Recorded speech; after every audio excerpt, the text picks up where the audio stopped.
অবস্থায় বাংলাদেশ জামাত ইসলামী গণমানুষের সংগঠন শহীদি কাফেলা বাংলাদেশ জামাত ইসলামীর আমাদের আপামর সকলের নেতৃত্বস্থানীয় আমাদের নেতা জনাব মাওলানা মুহতারাম মঈনুদ্দিন আহমেদ আমাদের সামনে দু চারটি কথা বলবেন আপনাদের উদ্দেশ্যে।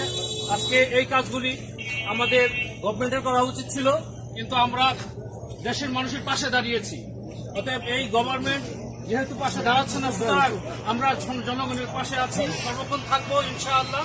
এই মুহূর্তের কথা নিয়ে আসেন আমাদের প্রিয় নেতা জনাব।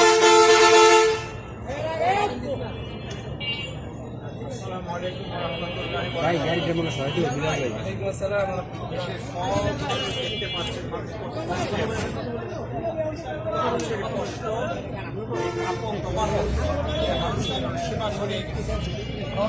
আল্লাহ তাআলা মেহেরবানি না করলে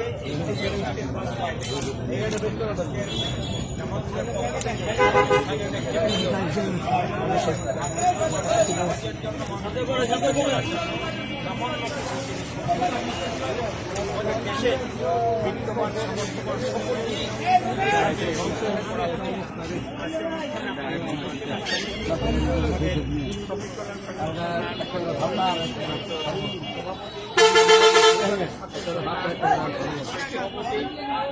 আব্দুল মোমেন সাহেব, আমাদের স্থানীয় নেতৃবৃন্দ আছেন সরা হোসেন সাহেব, আমাদের আনিসুজ্জামান আনিস।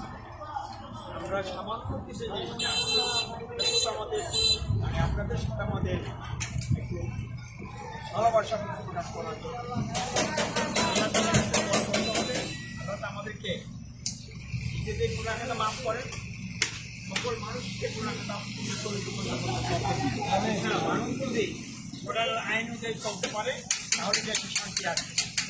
এই দেশে কোরআনের আইন চালু নাই, সেই দেশে কোরআনের আইন চালু করার জন্য আল্লাহ তাআলা কোরআনকে হুকুম করে। আমাদের দেশে কোরআনের আইন চালু না থাকার কারণে আমাদের দেশে সকল মানুষ ঐক্যবদ্ধ হয়ে কোরআন আইন চালু করার জন্য চেষ্টা করা আহ্বান জানাই। আল্লাহ তাআলা আমাদের